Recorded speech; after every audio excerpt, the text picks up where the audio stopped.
If I was a business owner and I wanted to make my first $1 million in business, here are 3 things that I would focus on in order to break that $1 million in revenue mark for your business. Now, we're talking about $1 million gross per year. Your profit margin is not going to be the full 100%, but you might be making 10, 20, 30, 40% margin, just depending on what area of business you're in. And that's going to be probably the biggest driving factor because it's highly dependent on your industry. Anyways, let's go ahead and dive right in. So the first thing that I would focus on is the product or the offering that you have as a company. So for example, if you're a digital product company, you have some sort of digital product, maybe it's something that's recorded, I would focus on creating something that is more valuable than what you currently have. So obviously, if you're not hitting the $1 million mark, think about ways that you could double the value of the product that you currently have. Whatever this product is intended to do, if it's supposed to improve somebody's fitness level by 10%, find a way to make it improve somebody's fitness level by 20% or 30%, right? So that way your digital product becomes twice as valuable. And so that's going to be reflected in all other areas of your business, but that's the first thing that I would focus on. If you're a more physical goods or maybe like a physical service type of business, maybe you have, let's say you sell flowers, right? So that's a physical good.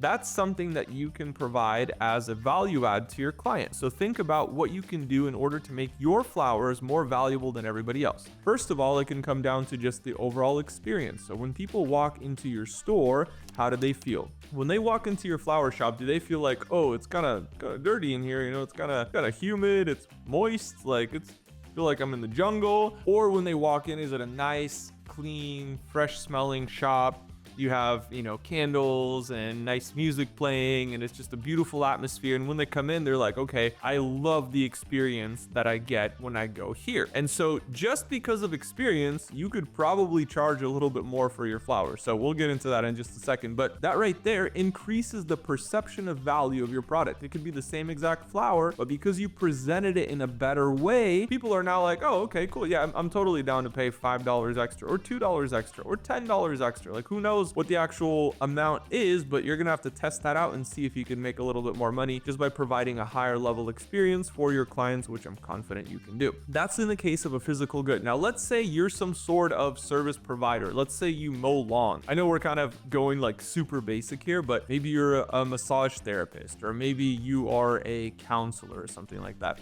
Find ways for your service to become more valuable. Let's say you tell people, hey, instead of just mowing your lawn, I'm also going to be able to provide, you know, fertilizer for the grass or something like that. Or I can help you do this, or I can help you do that. Or while we're mowing your lawn, we're also trimming the bushes. I don't know, something like that. And so that could provide additional value for your customers. So think about value add within that product. How do you make that product or service more valuable? Whether it's a digital product, a physical product, a service, it could even be a digital service, by the way. But think about how you can increase the value of that product. Secondly, what I would focus on is making sure that that product is priced correctly. So it's very different depending on if you're in the digital world or not. But if you're in the digital world, a good rule of thumb to use is charge 10% of what the amount of value your product provides is. So for example, if your product provides $100,000 worth of value to the client, or let's say your product can create $100,000 in new revenue for your client, you should be charging like 10K, right?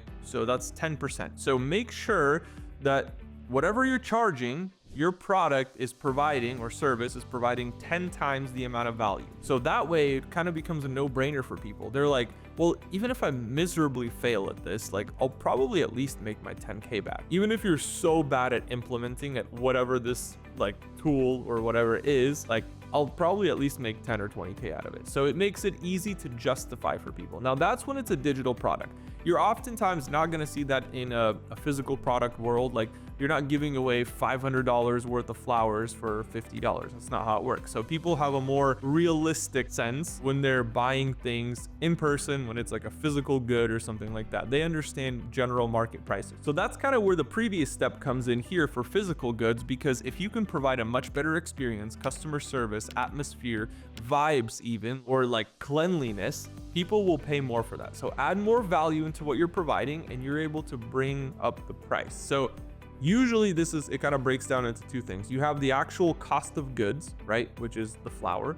So let's say the flower costs you, let's say a bouquet of flowers costs you $20, right? And you're selling it for $60. Now, how can we get that price up to 70 or 80? And the physical cost, the fixed cost of the flowers should stay the same. So don't worry about that. You might be able to negotiate down to like 19 or 18 or something like that, but that's not the point here. The point is, what can you add that doesn't cost you 10 or $20, but brings the value of the flowers up 10 or $20? Maybe it's a beautiful wrapping paper that costs you an additional $2 or $3 per bouquet, but now you're able to charge $20 more. Or maybe it's a beautiful arrangement. So you hire somebody, you pay them a salary, they're doing 100 bouquets a month. And so on average, it costs you, let's say, $5 per bouquet for them to improve the quality or the arrangement or the value. And now you're charging $20 more or $30 more. So think of things like that you could do in order to make sure you're pricing correctly. So those are the first two things that I see businesses really struggle with: not having enough value in their product. And secondly is pricing incorrectly. It's either too low or it's too high, not connecting with the people. It has to be something that they understand the value of and they're willing to pay for. And thirdly, what I would focus on is making sure that you have enough touch points with each customer. This is something that brick and mortar businesses often struggle with. They have an inquiry come in from a client and the client calls them. They're like, hey, I wanted to ask you about this.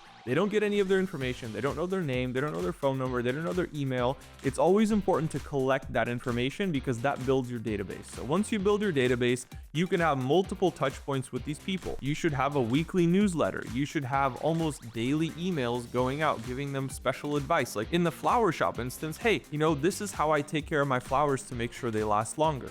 This is what kind of water not to pour into your flowers.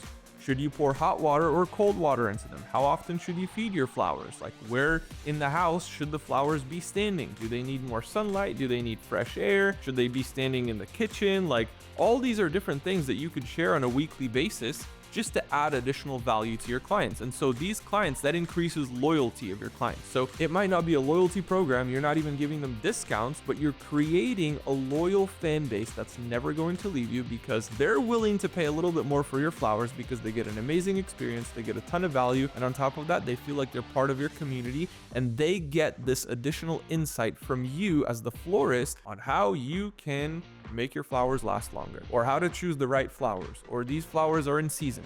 They get all these industry insights that are super valuable for some people.